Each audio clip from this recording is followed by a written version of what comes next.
Good evening guys.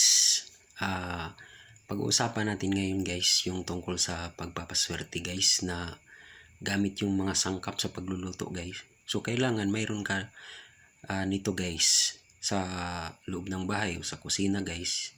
Yung gamit yung mga sangkap sa pagluluto guys. So number 1 is kailangan guys mayroon kang asin guys.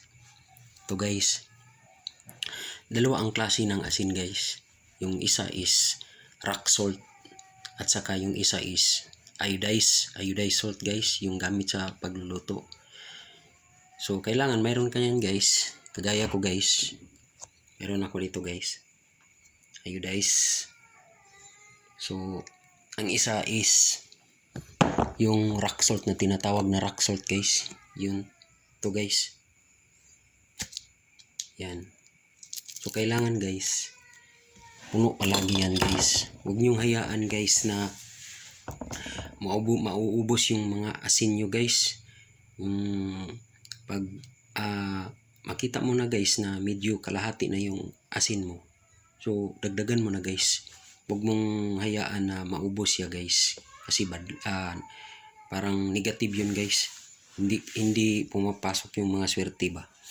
So kailangan yung asin palaging puno yan guys. Huwag mong hayaan na maubos yan guys.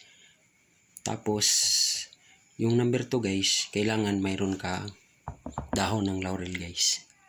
Ito, dahon ng laurel, paminta guys. Dahon paminta. Sa Tagalog guys, dahon ng laurel. So ito guys, swerte din ito guys.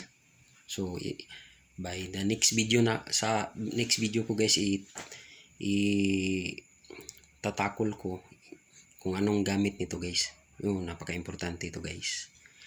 So dahon ng laurel guys, kailangan mayroon ka nito. Ako marami ako dito guys. Mayroon pa ako dito sa silupin guys. At saka ito guys, yung pamintang buo.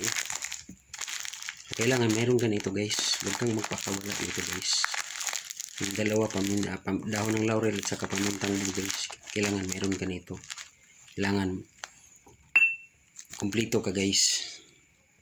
So ito yung pampaswerte guys sa loob ng bahay natin, sa mga kusina, sangkap sa pagluluto guys. So kailangan mayroon ka niyan guys. Nasubukan ko niyan guys. Kailangan huwag kang magpaubos sa mga ganyan guys, para hindi maubos yung mga pera mo guys. So wala namang mawawala kung maniwala lang tayo sa mga pamahiin guys. Pero subok na subok guys. Subukan ko na yan guys. Especially na pag medyo naisip mo ba na parang walang malapit na maubos ang pera mo guys, pero asahan mo guys, may darating na pera guys. Subok na to guys, especially na ito guys. So dahon ng laurel guys, mainam to na pampaswerte guys. So kailangan mayroon ka nito guys.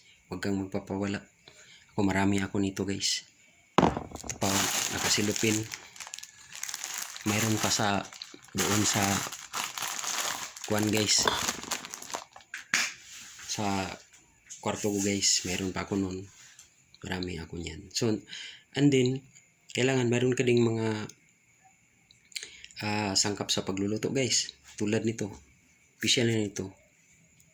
Ito guys, garlic guys, garlic, bawang, saka mga onions. Kailangan mayroon kanyan guys. Itong garlic guys, marami to siyang gamit guys. Kailangan huwag kang magpawala dito guys. Sa kusina mo guys, sa loob ng bahay, kailangan mayroon ganito. Marami itong gamit guys. Especially na sa mga negative elements, yung mga masasamang mga espiritu, yan, kailangan mayroon ganito. Maraming gamit to guys. So i-explain ko sa inyo guys sa next time kung anong gamit nito. Pero basta marami itong gamit guys, especially na pag yung mga sasamang elemento guys. Pumunta ka sa mga liblib na lugar, yung malalayong lugar guys ba. So kailangan pwede ka kuha ng isang piraso nito guys.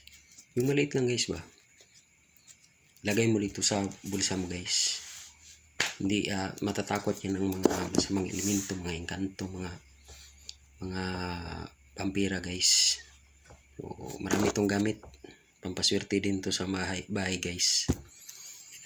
So, yan lang muna guys. Kasi gabi na, matutulog na ako guys. So, bukas, magluluto ako ng adobo guys. So, ipapakita ko sa inyo kung paano magluto na masarap na adobo guys.